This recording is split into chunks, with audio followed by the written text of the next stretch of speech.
श्री कृष्णा मेरे सभी प्यारे कथा श्रोताओं को, मेरा नाम है नमित अग्रवाल और स्वागत है आपका मेरे चैनल कथावाचक में। पिछली कथा में हम लोगों ने अभिमन्यु की मृत्यु के बारे में पढ़ा था और अर्जुन बहुत विलाप कर रहे थे। तब भगवान कृष्ण उन्हें समझा रहे थे कि तुम तो जानने योग्य तत्व को जान चुके हो, तुम्हें शोक नहीं करना चाहिए बल्कि तुम्हें बाकी सबको सांत्वना देनी चाहिए। आइए आज की कथा आरंभ करते हैं। भगवान कृष्ण के समझाने पर अर्जुन ने अपने भाइयों से कहा, मैं अभिमन्यु की मृत्यु का वृतांत आरंभ से ही सुनना चाहता हूँ। आप सब लोग अस्त्र विद्या में कुशल हैं, हाथों में शस्त्र लिए वहां खड़े थे। ऐसे समय में वह यदि इंद्र से भी युद्ध करता हो तो भी नहीं मारा जाना चाहिए। फिर आपके रहते कैसे उसकी मृत्यु हुई? यदि मैं जानता कि पांडव और पांचाल मेरे बेटे की रक्षा करने में असमर्थ है तो स्वयं ही उपस्थित होकर उसकी रक्षा करता। इतना कहकर अर्जुन चुप हो गए। उस समय युधिष्ठिर अथवा श्री कृष्ण के सिवा दूसरा कोई भी उनकी ओर देखने या बोलने का साहस नहीं कर सका। युधिष्ठिर ने फिर सारा वृतांत कह सुनाया।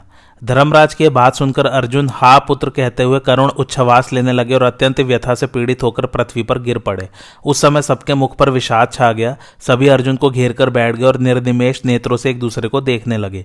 थोड़ी देर बाद अर्जुन को होश हुआ। तब वे क्रोध में भरकर बोले, मैं आप लोगों के सामने यह सच्ची प्रतिज्ञा करता हूं कि यदि जयद्रथ कौरवों का आश्रय छोड़कर भाग नहीं गया या हम लोगों की, भगवान श्री कृष्ण की अथवा महाराज युधिष्ठिर की शरण में नहीं आ गया तो कल उसे अवश्य मार डालूंगा। कौरवों का प्रिय करने वाला पापी जयद्रथ ही उस बालक के वध में निमित्त बना है, अतः निश्चय ही कल उसे मौत के घाट उतारूंगा।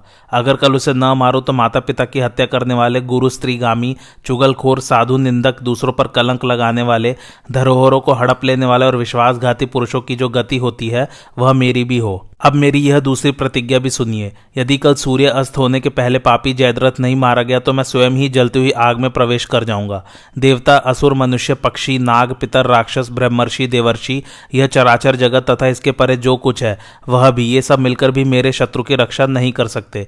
यदि जयद्रथ पाताल में घुस जाएगा या उससे आगे बढ़ जाएगा अथवा अंतरिक्ष में देवताओं के नगर में या दैत्यों की पुरी में भागकर छिपेगा तो भी मैं कल अपने सैकड़ों बाणों से अभिमन्यु के उस शत्रु का सिर उतारूंगा ही। यह कहकर अर्जुन ने गांडीव धनुष की टंकार की। उसकी ध्वनि आकाश में गूंज उठी। अर्जुन की वह प्रतिज्ञा सुनकर भगवान श्री कृष्ण ने अपना पांचजन्य शंख बजाया और कोपित हुए अर्जुन ने देवदत्त नामक शंख की ध्वनि फैलाई। वह शंखनाद सुनकर आकाश पाताल सहित संपूर्ण जगत कांप उठा। उस समय शिविर में युद्ध के बाजे बज उठे और पांडव सिंहनाद करने लगे। संजय कहते हैं, महाराज, दूतों ने आकर जयद्रथ से अर्जुन की प्रतिज्ञा कह सुनाई। सुनते ही जयद्रथ शोक से विवल हो गया। बहुत सोच विचार कर वह राजाओं की सभा में गया और वहां रोने बिलखने लगा। अर्जुन से डर जाने के कारण उसने लजाते लजाते कहा, राजाओं, पांडवों की हर्ष ध्वनि सुनकर मुझे बड़ा भय हो रहा है। मरणासन मनुष्य की भांति मेरा सारा शरीर शिथिल हो गया है। निश्चय ही अर्जुन ने मेरा वध करने की प्रतिज्ञा की है, तभी तो शोक के समय भी पांडव हर्ष मना रहे हैं। यदि ऐसी बात है तो अर्जुन की प्रतिज्ञा को देवता, गंधर्व, असुर, नाग और राक्षस भी अन्यथा नहीं कर सकते। फिर नरेशों की तो बात ही क्या है। अतः आप लोगों का भला हो, मुझे यहाँ से जाने की आज्ञा दीजिए। मैं जाकर ऐसी जगह छिप जाऊंगा जहाँ पांडव मुझे देख नहीं सकेंगे। जयद्रथ को इस प्रकार भय से व्याकुल विलाप करते देख राजा दुर्योधन ने कहा, पुरुष श्रेष्ठ, तुम इतने भयभीत न हो। युद्ध में संपूर्ण क्षत्रिय वीरों के बीच में रहने पर तुम्हें कौन पा सकता है? तुम अपने मन की चिंता दूर कर दो। सिंधुराज, तुम स्वयं भी तो श्रेष्ठ महारथी हो, शूरवीर हो, फिर पांडवों से क्यों डरते हो? मेरी सारी सेना तुम्हारी रक्षा के लिए सावधान रहेगी, तुम अपना भय निकाल दो। राजन, आपके पुत्र ने जब इस प्रकार आश्वासन दिया तब जयद्रथ उसको साथ लेकर रात्रि में द्रोणाचार्य के पास गया। आचार्य के चरणों में प्रणाम करके उसने पूछा, भगवान, दूर का लक्ष्य भेदने में, हाथ की फुर्ती में तथा दृढ़ निशाना मारने में कौन बड़ा है, मैं या अर्जुन? द्रोणाचार्य ने कहा, तात, यद्यपि तुम्हारे और अर्जुन के हम एक ही आचार्य हैं, तथापि अभ्यास और क्लेश सहने के कारण अर्जुन तुमसे बड़े चढ़े हैं। तो भी तुम्हें उनसे डरना नहीं चाहिए, क्योंकि मैं तुम्हारा रक्षक हूं। मेरी भुजाएं जिसकी रक्षा करती हो उस पर देवताओं का भी जोर नहीं चल सकता। मैं ऐसा व्यू बनाऊंगा जिसमें अर्जुन पहुंच ही नहीं सकेंगे। इसलिए डरो मत, खूब उत्साह से युद्ध करो। तुम्हारे जैसे वीर को तो मृत्यु का डर होना ही नहीं चाहिए, क्योंकि तपस्वी लोग तप करने पर जिन लोगों को पाते हैं, क्षत्रिय धर्म का आश्रय लेने वाले वीर पुरुष उन्हें अनायास पा जाते हैं। इस प्रकार आश्वासन मिलने पर जयद्रथ का भय दूर हुआ और उसने युद्ध करने का विचार किया। उस समय आपकी सेना में भी हर्ष ध्वनि होने लगी। अर्जुन ने जब जयद्रथ वध की प्रतिज्ञा कर ली, उसके बाद भगवान श्री कृष्ण ने अर्जुन से कहा, धनंजय, तुमने न तो भाइयों की सम्मति ली और न मुझसे ही सलाह पूछी, फिर भी लोगों को सुनाकर जयद्रथ को मारने की प्रतिज्ञा कर डाली। यह तुम्हारा दुस्साहस है। क्या इससे सब लोग हमारी हंसी नहीं उड़ावेंगे? मैंने कौरवों की छावनी में अपने गुप्तचर भेजे थे, वे अभी आकर वहां का समाचार बता गए हैं। जयद्रथ की रक्षा का पूरा प्रबंध कर लिया गया है, रथ भी सजा दिए गए हैं। कल के युद्ध में कर्ण, भूरिश्रवा, अश्वत्थामा, वृषसेन, कृपाचार्य और शल्य, ये 6 महारथी आगे रहेंगे। द्रोणाचार्य ने ऐसा व्यू बनाया है जिसका अगला आधा भाग शकट के आकार का है और पिछला कमल के समान। कमल व्यू के मध्य की कर्णिका के बीच सूची व्यू के पास जयद्रथ खड़ा होगा और बाकी सब वीर चारों ओर से उसकी रक्षा में रहेंगे। ये ऊपर बताए हुए 6 महारथी धनुष, बाण, पराक्रम और शारीरिक बल में दुस्सह हैं। इनमें से एक एक के पराक्रम का विचार करो। जब ये 6 एक साथ होंगे उस समय इनका जीतना सहज नहीं होगा। अब अपने हित का ख्याल रखकर कार्य सिद्ध करने के लिए मैं राजनीतिज्ञ, मंत्रियों और हितैषियों से चलकर सलाह करूंगा। अर्जुन ने कहा, मधुसूदन, कौरवों के जिन महारथियों को आप बल में अधिक मानते हैं उनका पराक्रम मैं अपने से आधा भी नहीं समझता। यदि साध्य रुद्र, वसु, अश्विनी कुमार, इंद्र, वायु, विश्वदेव, गंधर्व, पितर, गरुण, समुद्र, यह पृथ्वी, दिशाएं, दिक्पाल, गांव के लोग, जंगली जीव तथा संपूर्ण चराचर प्राणी सिंधुराज की रक्षा के लिए आ जाए तो भी मैं सत्य और आयुधों की शपथ खाकर कहता हूं, कल आप जयद्रथ को मेरे बाणों से मरा हुआ देखेंगे। मैंने यम, कुबेर, वरुण, इंद्र और रुद्र से जो भयंकर अस्त्र प्राप्त किए हैं उन्हें कल के युद्ध में लोग देखेंगे। जयद्रथ के रक्षक जो जो अस्त्र छोड़ेंगे उन्हें मैं ब्रह्मास्त्र से काट गिराऊंगा। केशव, कल इस पृथ्वी पर मेरे बाणों से कटे हुए राजाओं के मस्तक बिछ जाएंगे, सो आप देखेंगे ही। ऋषिकेश, गांडीव जैसा दिव्य धनुष है, मैं योद्धा हूं और आप सारथी हैं। यह सब होते हुए मैं किसे नहीं जीत सकता। भगवान, आपकी कृपा से इस युद्ध में मुझे क्या दुर्लभ है। आप तो जानते ही हैं कि शत्रु मेरा वेग नहीं सह सकते, तो भी क्यों मुझे लज्जित कर रहे हैं। ब्राह्मण में सत्य, साधुओं में नम्रता और यज्ञों में लक्ष्मी का होना जैसा निश्चित है, उसी प्रकार जहां नारायण हो वहां विजय भी निश्चित है। कल सवेरा होते ही मेरा रथ तैयार हो जाए ऐसा प्रबंध कर लीजिए, क्योंकि हम लोगों पर बहुत भारी काम आ पड़ा है। संजय कहते हैं, तदंतर अर्जुन ने श्री कृष्ण से कहा, भगवान, अब आप सुभद्रा और उत्तरा को जाकर समझाइए, जैसे भी हो उनका शोक दूर कीजिए। तब श्री कृष्ण बहुत उदास होकर अर्जुन के शिविर में गए और पुत्र शोक से पीड़ित अपनी दुखिनी बहन को समझाने लगे। फिर श्री कृष्ण दारुक को साथ ले अपनी छावनी में गए और बहुत से कार्यों के विषय में विचार करते हुए शैया पर लेट गए। आधी रात के समय ही उनकी नींद टूट गई। तब वे अर्जुन की प्रतिज्ञा का स्मरण करके दारुक से बोले, पुत्र, शोक से व्यथित होने के कारण अर्जुन ने यह प्रतिज्ञा कर डाली है कि मैं कल जयद्रथ का वध करूंगा, किंतु द्रोण की रक्षा में रहने वाले पुरुष को इंद्र भी नहीं मार सकते, इसलिए कल मैं ऐसी व्यवस्था करूंगा जिससे अर्जुन सूर्य अस्त होने के पहले ही जयद्रथ को मार डाले। दारुक, मेरे लिए स्त्री, मित्र अथवा भाई बंधु कोई भी कुंती नंदन अर्जुन से बढ़कर प्रिय नहीं है। इस संसार को अर्जुन के बिना मैं एक क्षण भी नहीं देख सकता, ऐसा हो ही नहीं सकता। अर्जुन के लिए मैं कर्ण, दुर्योधन आदि सभी महारथियों को उनके घोड़े और हाथियों सहित मार डालूंगा। कल सारी दुनिया इस बात का परिचय पा जाएगी कि मैं अर्जुन का मित्र हूं। जो उनसे द्वेष रखता है वह मुझसे भी रखता है, जो उनके अनुकूल है वह मेरे भी अनुकूल है। तुम अपनी बुद्धि में इस बात का निश्चय कर लो कि अर्जुन मेरा आधा शरीर है। सवेरा होते ही मेरा रथ सजाकर तैयार कर देना, उसमें सुदर्शन चक्र, कौमोद की गदा, दिव्य शक्ति और शार्ंग धनुष के साथ ही सभी आवश्यक सामग्री रख लेना। घोड़े जोतकर प्रतीक्षा करना, ज्यों ही मेरे 5 जन्य की ध्वनि हो बड़े वेग से मेरे पास रथ ले आना। मैं आशा करता हूं अर्जुन जिस जिस वीर के वध का प्रयत्न करेंगे वहां वहां उनकी अवश्य विजय होगी। दारुक ने कहा, पुरुषोत्तम, आप जिसके सारथी हैं उसकी विजय तो निश्चित है, पराजय हो ही कैसे सकती है। अर्जुन की विजय के लिए आप मुझे जो कुछ करने की आज्ञा दे रहे हैं उसे सवेरा होते ही मैं पूर्ण करूंगा। संजय कहते हैं, राजन, अर्जुन अपनी प्रतिज्ञा की रक्षा के विषय में विचार करते हुए सो गए। उन्हें चिंता करते जान स्वप्न में ही भगवान श्री कृष्ण ने दर्शन दिया। भगवान को देखते ही अर्जुन उठे और उन्हें बैठने को आसन दे स्वयं चुपचाप खड़े रहे। श्री कृष्ण ने उनका निश्चय जानकर कहा, धनंजय, तुम्हें खेद किस लिए हो रहा है। बुद्धिमान पुरुष को सोच नहीं करना चाहिए, इससे काम बिगड़ जाता है। जो करने योग्य कार्य आ पड़े उसे पूर्ण करो। उद्योगहीन मनुष्य का शोक तो उसके लिए शत्रु का काम देता है। भगवान के ऐसा कहने पर अर्जुन ने कहा, केशव, मैंने कल अपने पुत्र के घातक जयद्रथ को मार डालने की भारी प्रतिज्ञा कर डाली है, किंतु सोचता हूं कि मेरी प्रतिज्ञा तोड़ने के लिए कौरव निश्चय ही जयद्रथ को सबके पीछे खड़ा करेंगे। सभी महारथी उसकी रक्षा करेंगे। 11 अक्षौहिणी सेना में से जो लोग मरने से बच गए हैं उन सबसे घिरा हुआ जयद्रथ कैसे मुझे दिखाई देगा। यदि नहीं दिखा तो प्रतिज्ञा का पालन नहीं हो सकेगा, और प्रतिज्ञा भंग होने पर मुझ जैसा मनुष्य कैसे जीवन धारण कर सकता है। अब तो सारा उपाय केवल दुख देने वाला है, इसलिए मेरी आशा निराशा के रूप में परिणत हो रही है। इसके सिवा आजकल सूर्य जल्दी ही अस्त होता है। इन्हीं सब कारणों से मैं ऐसा कहता हूं। अर्जुन के शोक का कारण सुनकर श्री कृष्ण ने कहा, पार्थ, शंकर जी के पास पाशुपत नामक एक दिव्य सनातन अस्त्र है जिससे उन्होंने पूर्व काल में संपूर्ण दैत्यों का संहार किया था। यदि तुम्हें उस अस्त्र का ज्ञान हो तो अवश्य ही कल जयद्रथ का वध कर सकोगे। यदि उसका ज्ञान न हो तो मन ही मन भगवान शंकर का ध्यान करो। ऐसा करने पर उनकी कृपा से तुम उस महान अस्त्र को पा जाओगे। भगवान श्री कृष्ण की बात सुनकर अर्जुन आचमन करके भूमि पर आसन बिछाकर बैठ गए और एकाग्र चित्त से शंकर जी का ध्यान करने लगे। तदंतर ध्यानावस्था में शुभ ब्रह्म मुहूर्त के समय अर्जुन ने श्री कृष्ण के साथ ही अपने को आकाश में उड़ते देखा। उस समय उनकी वायु के समान गति थी। भगवान कृष्ण उनकी दाहिनी बाह पकड़े चल चल रहे थे। उत्तर दिशा में आगे बढ़कर उन्होंने हिमालय के पावन प्रदेश और मणिमान पर्वत देखा, जहां दिव्य ज्योति छिटक रही थी और सिद्ध तथा चारणगढ़ विचर रहे थे। मार्ग में अद्भुत भाव को देखते हुए जब वे आगे बढ़े तो श्वेत पर्वत दिखाई दिया। पास ही कुबेर का विहार वन था, उसके सरोवरों में कमल खिले हुए थे। थोड़ी दूर पर अगाध जल से भरी हुई गंगा लहरा रही थी, उसके तट पर ऋषियों के पवित्र आश्रम थे। उसके आगे मंदराचल के रमणीय प्रदेश दृष्टिगोचर हुए, जहां किन्नरों के संगीत की स्वर लहरी सुनाई देती थी। इस प्रकार अनेकों दिव्य स्थानों को पार करने के बाद उन्होंने एक परम प्रकाशमान पर्वत देखा। उसके शिखर पर भगवान शंकर विराजमान थे, जो हजारों सूर्य के समान देदीप्यमान हो रहे थे।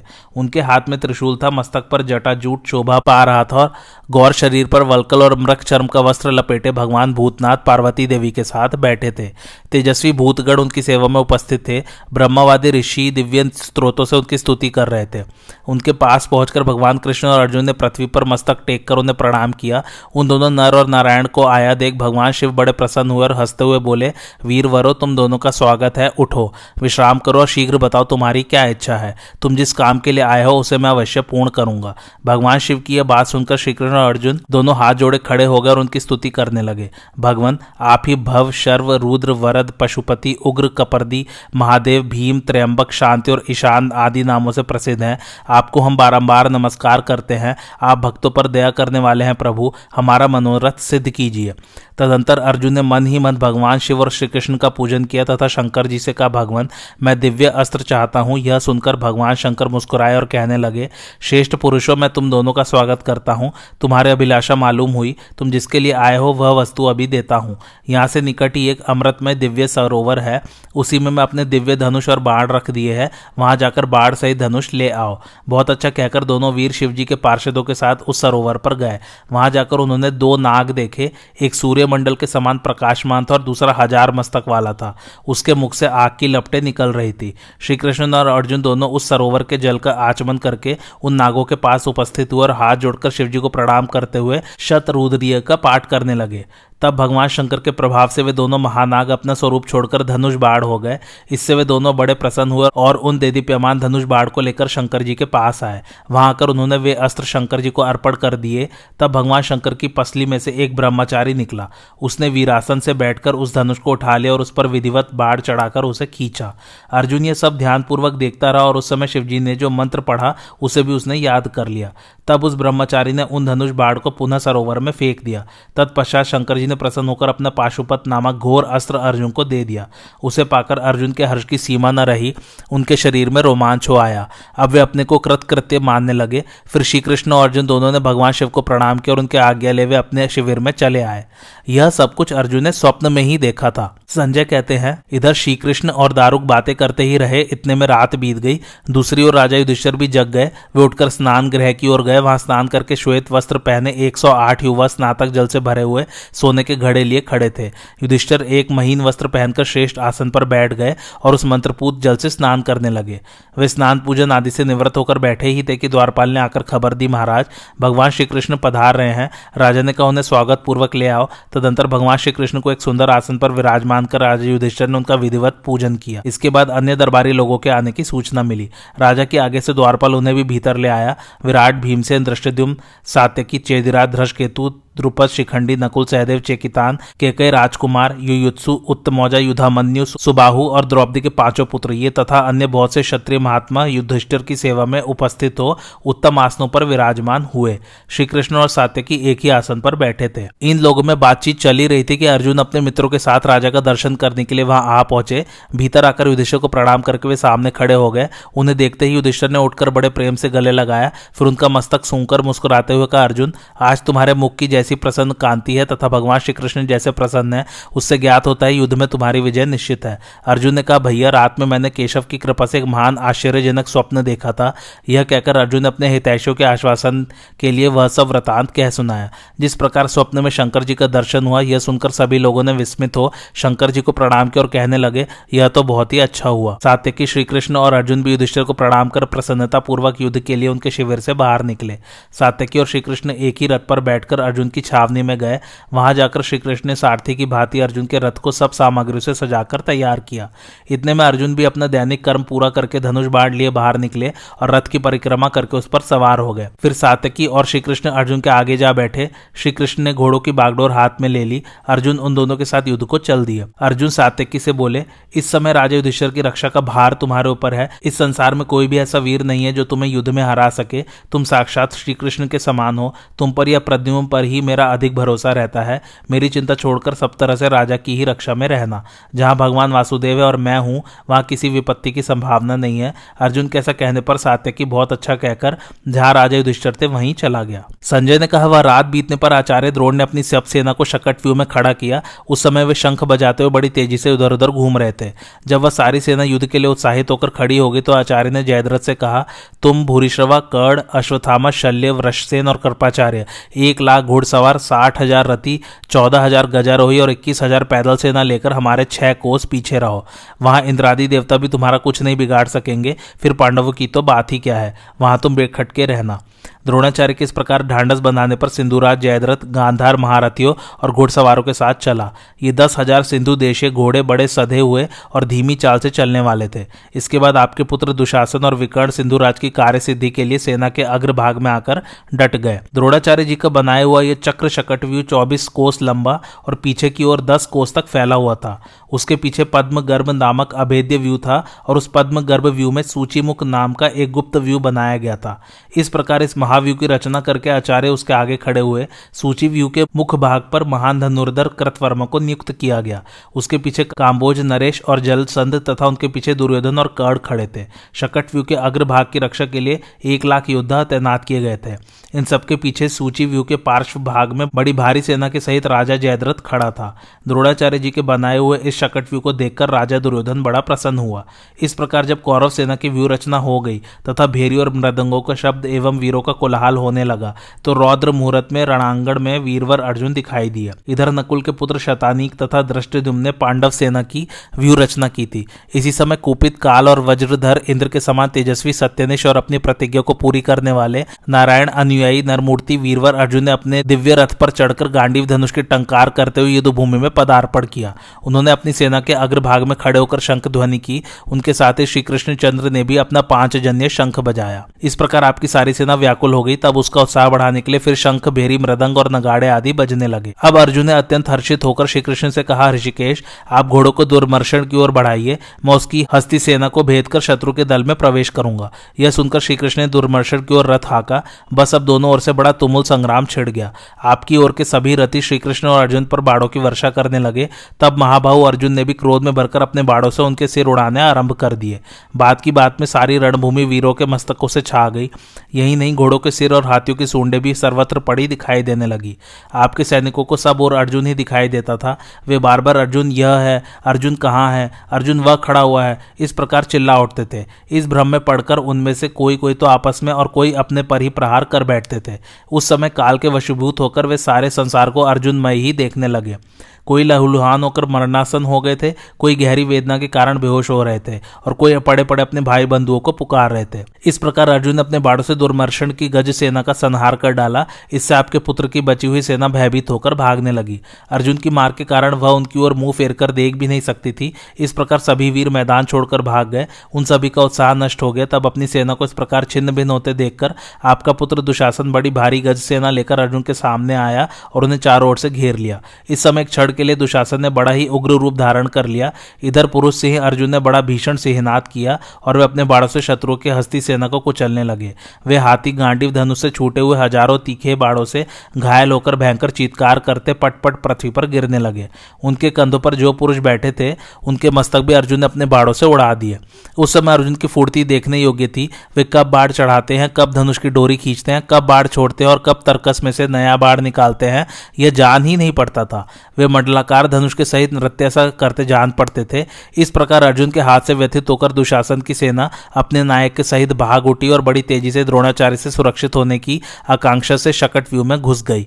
अब महारथी अर्जुन दुशासन की सेना का संहार कर जयद्रथ के समीप पहुंचने के विचार से द्रोणाचार्य की सेना पर टूट पड़े। आचार्य व्यूह के द्वार पर खड़े थे। अर्जुन ने उनके सामने पहुंचकर श्री कृष्ण की सम्मति से हाथ जोड़कर कहा, ब्राह्मण, आप मेरे लिए कल्याण कामना कीजिए। मेरे लिए आप पिता के समान हैं। जिस तरह अश्वत्थामा की रक्षा करना आपका कर्तव्य है, उसी प्रकार आपको मेरी भी रक्षा करनी चाहिए। आज आपकी कृपा से मैं सिंधुराज जयद्रथ को मारना चाहता हूं। आप मेरी प्रतिज्ञा की रक्षा करें। अर्जुन के इस प्रकार कहने पर आचार्य ने मुस्कुराकर कहा, अर्जुन, मुझे परास्त किए बिना तुम जयद्रथ को नहीं जीत सकोगे। इतना कहकर उन्होंने हंसते हंसते अर्जुन को उनके रथ, घोड़े, ध्वजा और सारथी के सहित पहने बाड़ों से आच्छादित कर दिया। तब तो अर्जुन ने भी द्रोणाचार्य के बाड़ों को रोककर अपने अत्यंत भीषण बाड़ों से उन पर आक्रमण किया। द्रोण ने तुरंत उनके बाड़ काट डाले और अपने विषाग्नि के समान धधकते हुए बाड़ों से श्री कृष्ण और अर्जुन दोनों ही पर चोट की। इस पर धनंजय लाखों बाढ़ छोड़कर आचार्य की सेना का संहार करने लगे। उनके बाड़ों से कट कट कर अनेकों योद्धा, घोड़े और हाथी धराशायी होने लगे। अब द्रोण ने 5 बाड़ों से श्री कृष्ण को और 73 से अर्जुन को घायल कर डाला तथा 3 बाड़ों से उनकी ध्वजा को बीन दिया। फिर एक क्षण में ही बाड़ों की वर्षा करके अर्जुन को अदृश्य कर दिया। द्रोण और अर्जुन के युद्ध को इस प्रकार बढ़ता देख श्री कृष्ण ने उस दिन के प्रधान कार्य का विचार किया और अर्जुन से कहा, अर्जुन, अर्जुन, देखो, हमें यह समय नष्ट नहीं करना चाहिए। आज हमें बहुत बड़ा काम करना है, इसलिए द्रोणाचार्य को छोड़कर आगे बढ़ना चाहिए। अर्जुन ने कहा, आपकी जैसी इच्छा हो वही कीजिए। तब अर्जुन आचार्य की प्रदक्षिणा कर बाढ़ छोड़ते हुए आगे बढ़ने लगे। इस पर द्रोण ने कहा, पार्थ, तुम कहाँ जा रहे हो? संग्राम में शत्रु को परास्त के बिना तो तुम कभी नहीं हटते थे। अर्जुन ने कहा, आप मेरे शत्रु नहीं है, गुरु हैं। मैं भी आपका शिष्य और पुत्र के समान हूं। संसार में ऐसा कोई पुरुष नहीं है जो युद्ध में आपको परास्त कर सके। इस प्रकार कहते कहते अर्जुन जयद्रथ के वध के लिए उत्सुक होकर बड़ी तेजी से कौरवों की सेना में घुस गए। उनके पीछे पीछे उनके चक्र रक्षक पांचाल राजकुमार युधामन्यु और उत्तमौजा भी चले गए। अब जय, कृतवर्मा, काम्बोज, नरेश और श्रुतायु ने उन्हें आगे बढ़ने से रोका। उन विजयाभिलाषी वीरों के साथ अर्जुन का घोर संग्राम होने लगा।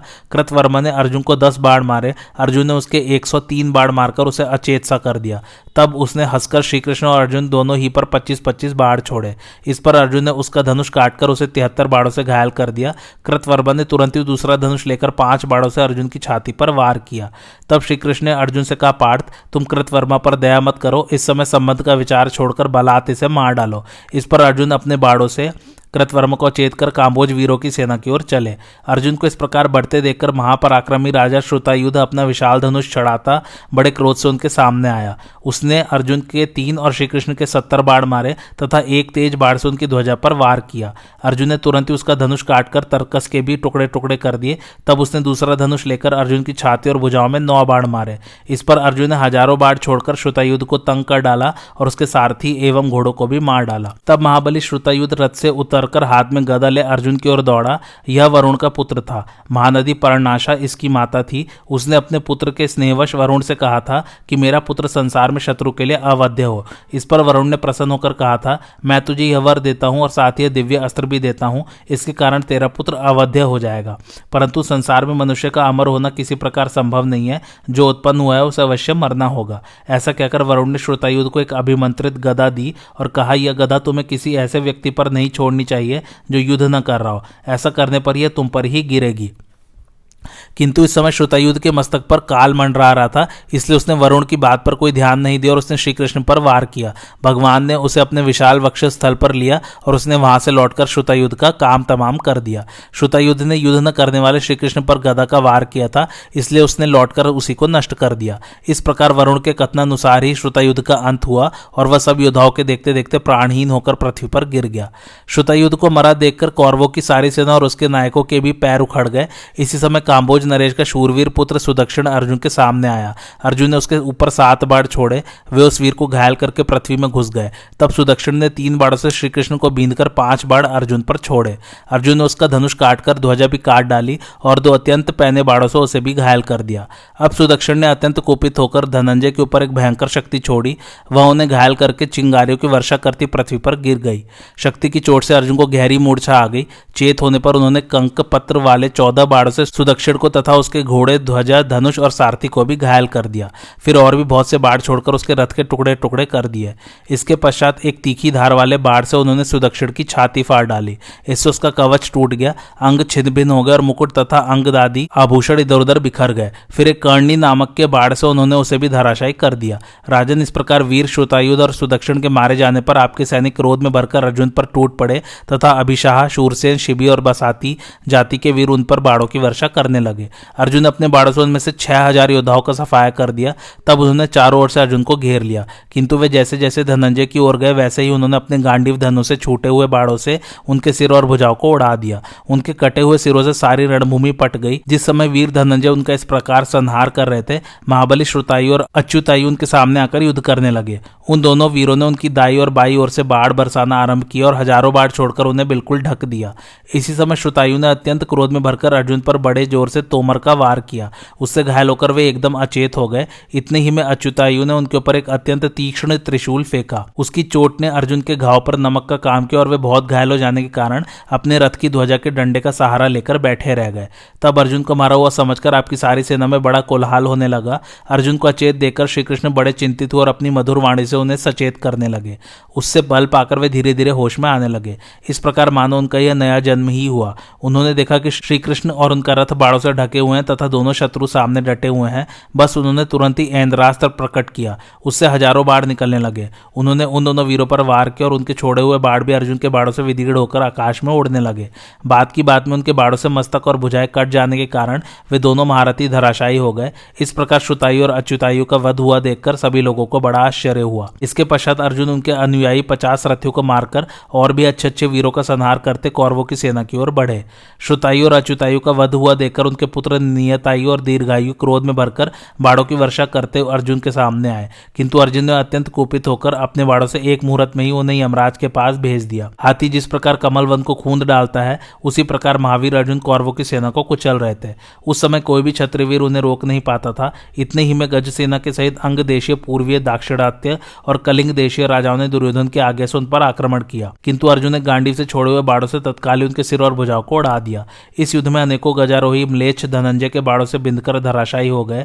अर्जुन ने अपने बाढ़ जाल से सारी सेना को आच्छादित कर दिया और मुंडित, अर्धमुंडित, जटाधारी एवं दाढ़ी वाले आचारहीन म्लेच्छों को अपने शस्त्र कौशल से काट कूट डाला। उनके बाड़ों से बिंदकर वे सैकड़ों पर्वतीय योद्धा भयभीत होकर संग्राम भूमि से भाग उठे।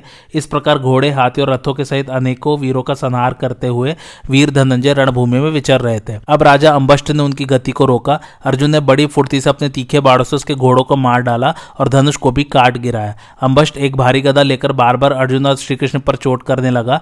तब अर्जुन ने 2 बाड़ों से गदा के सहित उसकी दोनों भुजाएं काट डाली और एक बाढ़ से उसका मस्तक भी उड़ा दिया। इस प्रकार वह मरकर धमाक से पृथ्वी पर जा पड़ा। संजय ने कहा, राजन, इस प्रकार जब अर्जुन सिंधुराज जयद्रथ का वध करने की इच्छा से द्रोणाचार्य और कृतवर्मा की सेनाओं को चीरकर व्यू में घुस गए तथा उनके हाथ से सुदक्षिण और श्रुतायु का वध हो गया, तो वो अपनी सेना को भागती देखकर आपका पुत्र दुर्योधन अकेला ही अपने रथ पर चढ़ा हुआ बड़ी फुर्ती से द्रोणाचार्य के पास आया और कहने लगा, आचार्य, पुरुष से ही अर्जुन हमारी इस विशाल वाहिनी को कुचलकर भीतर घुस गया है। अब आप विचार करें कि हमें उसके नाश के लिए क्या करना चाहिए। हमें तो आप ही का सबसे बढ़कर भरोसा है। इस समय जयद्रथ की रक्षा करने वाले बड़े संदेह में पड़ गए हैं। हमारे पक्ष के राजाओं को पूरा विश्वास था कि अर्जुन जीते जी आपको लांघकर सेना में नहीं घुस सकेगा, परंतु मैं देखता हूं वो आपके सामने ही व्यू में घुस गया है। आज मुझे अपनी सारी सेना विकल और विनष्ट सी जान पड़ती है। सिंधुराज तो अपने घर को जा रहे थे। यदि आप मुझे यह वर न देते कि मैं अर्जुन को रोक लूंगा तो मैं उन्हें कभी नहीं रोकता।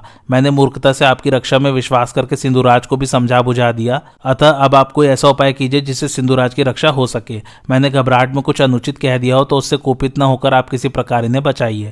द्रोणाचार्य ने कहा, राजन, मैं तुम्हारी बात को बुरा नहीं मानता। मेरे लिए तुम अश्वत्थामा के समान हो, किंतु जो सच्ची बात है वह मैं तुमसे कहता हूं, ध्यान देकर सुनो। अर्जुन के सारथी श्री कृष्ण और उनके घोड़े भी बड़े तेज हैं, इसलिए थोड़ा सा रास्ता मिलने पर भी वे तत्काल घुस जाते हैं। मैंने सभी धनुर्धरों के सामने युधिष्ठिर को पकड़ने की प्रतिज्ञा की थी। इस समय अर्जुन उनके पास नहीं है और वे अपनी सेना के आगे खड़े हुए हैं, इसलिए अब मैं व्यू के द्वार को छोड़कर अर्जुन से लड़ने के लिए नहीं जाऊंगा। तुम कुल और पराक्रम में अर्जुन के समान ही हो और इस पृथ्वी के स्वामी हो, इसलिए अपने सहायकों को लेकर तुम ही अकेले अर्जुन से युद्ध करो, किसी बात का भय मत मानो। दुर्योधन ने कहा, आचार्य चरण, जो आपको भी लांग गया उस अर्जुन को मैं कैसे रोक सकूंगा? वह तो सभी शस्त्रधारियों में बड़ा चढ़ा है। मेरे विचार से संग्राम में वज्रधर इंद्र को जीत लेना तो आसान है, किंतु अर्जुन से पार पाना सहज सहज नहीं है, जिसने कृतवर्मा और आपको भी परास्त कर दिया, श्रुतायुध सुदक्षिण अंबष्ट श्रुतायु और अच्युतायु को नष्ट कर डाला और सहस्त्रों म्लेच्छों का संहार कर दिया, उस शस्त्र कुशल दुर्जय वीर अर्जुन के मुकाबले में मैं कैसे युद्ध कर सकूंगा। द्रोणाचार्य बोले, कुरुराज तुम ठीक कहते हो, अर्जुन अवश्य दुर्जय है, किंतु मैं एक ऐसा उपाय किए देता हूं जिससे तुम उसकी टक्कर झेल सकोगे। आज श्री कृष्ण के सामने ही तुम अर्जुन से युद्ध करोगे। इस अद्भुत प्रसंग को आज सभी वीर देखेंगे। मैं तुम्हारे सुवर्ण के कवच को इस प्रकार बांध दूंगा कि जिससे बाढ़ या दूसरे प्रकार के अस्त्रों का तुम्हारे ऊपर कोई असर नहीं होगा। यदि मनुष्यों के सहित देवता, असुर, यक्ष, नाग, राक्षस और तीनों लोग भी तुमसे युद्ध करने के लिए सामने आएंगे तो भी तुम्हें कोई भय नहीं होगा। इसलिए इस कवच को धारण करके तुम स्वयं ही क्रोधातुर अर्जुन के साथ युद्ध करने के लिए जाओ। ऐसा कहकर आचार्य ने तुरंत ही आचमन कर शास्त्र विधि से मंत्रोच्चारण करते हुए दुर्योधन को वह चमचमाता हुआ कवच पहना दिया और कहा, परमात्मा, ब्रह्मा और ब्राह्मण तुम्हारा कल्याण करे। इसके बाद वे फिर कहने लगे, भगवान शंकर ने यह मंत्र और कवच इंद्र को दिया था, इसी से उन्होंने संग्राम में वृत्रासुर का वध किया था। फिर इंद्र ने यह मंत्रमय कवच अंगिरा जी को दिया था। अंगिरा ने इसे अपने पुत्र बृहस्पति को और बृहस्पति जी ने अग्निवेश्य को बताया। अग्निवेश्य जी ने कवच मुझे दिया था, सो आज मैं तुम्हारे शरीर की रक्षा के लिए मंत्रोच्चारण पूर्वक तुम्हें पहनाता हूँ। आचार्य द्रोण के हाथ से इस प्रकार युद्ध के लिए तैयार हो राजा दुर्योधन त्रिगढ़ देश के सहस्त्रों रथी और अनेकों अन्य महारथियों को साथ ले बाजे गाजे के साथ अर्जुन की ओर चला। संजय ने कहा, राजन, जब अर्जुन और श्रीकृष्ण कौरवों की सेना में घुस गए और उनके पीछे दुर्योधन भी चला गया तो पांडवों ने सोमक वीरों को साथ ले बड़ा कोलाहल करते हुए द्रोणाचार्य पर धावा बोल दिया। बस दोनों ओर से बड़ी घमासान लड़ाई छिड़ गई। उस समय जैसा युद्ध हुआ वैसे हमने न तो कभी देखा है और न सुना ही है। पुरुष सिंह, धृष्टद्युम्न और पांडव लोग बार बार आचार्य पर प्रहार कर रहे थे और जिस प्रकार आचार्य उन पर बाड़ों की वर्षा करते थे उसी प्रकार धृष्टद्युम्न ने भी बाड़ों की झड़ी लगा दी थी। द्रोण पांडवों की जिस जिस रथ सेना पर बाढ़ छोड़ते थे उसी की ओर से बाढ़ बरसाकर धृष्टद्युम्न उन्हें हटा देता था। इस प्रकार बहुत प्रयत्न करने पर भी धृष्टद्युम्न से सामना होने पर उनकी सेना के 3 भाग हो गए। पांडवों की मार से घबराकर कुछ योद्धा तो कृतवर्मा की सेना में जा मिले, कुछ जलसंध की ओर चले गए और कुछ द्रोणाचार्य जी के पास ही रहे। महारथी द्रोण तो अपनी सेना को संगठित करने का प्रयत्न करते थे किंतु धृष्टद्युम्न उसे बराबर कुचल रहा था। अंत में आपकी सेना उसी प्रकार छिन्न भिन्न हो गई जैसे दुष्ट राजा का देश दुर्भिक्ष, महामारी और लुटेरों के कारण उजड़ जाता है। इस प्रकार जब पांडवों की मार से सेना के 3 भाग हो गए तो आचार्य क्रोध में भरकर अपने बाड़ों से पांचालों को घायल करने लगे। इस समय उनका स्वरूप प्रज्वलित प्रलयाग्नि के समान भयानक हो गया। आचार्य के बाड़ों से संतप्त होकर धृष्टद्युम्न की सेना घाम से तपी हुई सी होकर इधर उधर भटकने लगी। इस प्रकार द्रोणाचार्य और धृष्टद्युम्न के बाड़ों से व्यथित होने के कारण दोनों ओर के वीर प्राणों की आशा छोड़कर सब और पूरी शक्ति लगाकर युद्ध करने लगे। इसी समय कुंती नंदन भीमसेन को विविशंति, चित्रसेन और विकर्ण तीनों भाइयों ने घेर लिया। शिबी के पुत्र राजा गोवाशन ने 1000 योद्धाओं को साथ में लेकर काशीराज अभिभू के पुत्र पराक्रांत को रोक दिया। मद्रराज राजा शल्य ने महाराज युधिष्ठिर का सामना किया। दुशासन ने क्रोध में भरकर सात्यकी पर टूट पड़ा। मैंने अपनी 400 वीरों की सेना लेकर चेकितान की प्रगति रोक दी। शकुनी ने 700 गंधर देशीय योद्धाओं के साथ नकुल का मुकाबला किया। अवंती देशीय विंद और अनुविंद मत्स्यराज विराट के सामने आकर डट गए। महाराज वाल्मीकि ने शिखंडी को रोका। अवंती नरेश ने प्रबद्रक और 100 वीरों को साथ लेकर धृष्टद्युम्न का सामना किया तथा क्रूर कर्मा राक्षस घटोत्कच पर अलायुध ने चढ़ाई कर दी। महाराज इस समय सिंधुराज जयद्रथ सारी सेना के पीछे था और कृपाचारी आदि महान धनुर्धर उसकी रक्षा के लिए तैनात थे। उसकी दाहिनी ओर अश्वत्थामा और बाई ओर कर्ण थे तथा भूरिश्रवा आदि उसके पृष्ठ रक्षक थे। इनके सिवा कृपाचार्य, वृषसेन, शल और शल्य आदि अनेकों रणबांकुरे वीर भी उसी की रक्षा के लिए युद्ध कर रहे थे। व्यू के मुहाने पर उक्त वीरों का द्वंद्व युद्ध होने लगा। माद्री पुत्र नकुल और सहदेव ने बाड़ों की वर्षा करके अपने प्रति वैरभाव रखने वाले शकुनी का नाक में दम कर दिया। उस समय उसे कुछ भी उपाय न सूझ पड़ता था, वह सारा पराक्रम खो बैठा था। जब बाड़ों की चोट से वह बहुत ही तंग आ गया तो बड़ी तेजी से अपने घोड़ों को बढ़ाकर द्रोणाचार्य की सेना में जा मिला। इस समय धृष्टद्युम्न के साथ लड़ते हुए महाबली द्रोणाचार्य जी ने जैसी बाढ़ वर्षा की वह बड़ी ही अचंभे में डालने वाली थी। द्रोण और धृष्टद्युम्न दोनों ही ने अनेकों वीरों के सिर उड़ा दिए। जब धृष्टद्युम्न ने देखा कि आचार्य बहुत समीप आ गए हैं तो उसने धनुष रखकर हाथ में ढाल तलवार ले ली और उनका वध करने के लिए वह अपने रथ के जुए से उनके रथ पर कूद गया। आचार्य ने 100 बाढ़ मारकर उसकी ढाल को और 10 बाड़ों से उसकी तलवार को काट कूट डाला। फिर 64 बाड़ों से उसके घोड़ों का काम तमाम कर दिया तथा 2 बाड़ों से ध्वजा और छत्र काटकर उसके पार्श्व रक्षकों को भी धराशायी कर दिया। इसके पश्चात उन्होंने धनुष को कान तक खींचकर धृष्टद्युम्न पर एक प्राणांतक बाढ़ छोड़ा, किंतु सात्यकी ने 14 तीखे बाड़ों से उसे बीच ही में काट डाला और आचार्य के चंगुल में फंसे हुए धृष्टद्युम्न को बचा लिया। इस प्रकार जब द्रोण के मुकाबले पर सात्यकी आ गया तो पांचाल वीर धृष्टद्युम्न को रथ में चढ़ाकर तुरंत ही दूर ले गए। आज की कथा यहीं समाप्त होती है। कैसी लगी आप लोगों को मेरी कथा मुझे कमेंट करके जरूर बताइए और मेरे चैनल कथावाचक को लाइक, शेयर और सब्सक्राइब जरूर कीजिए। Thanks for watching. धन्यवाद।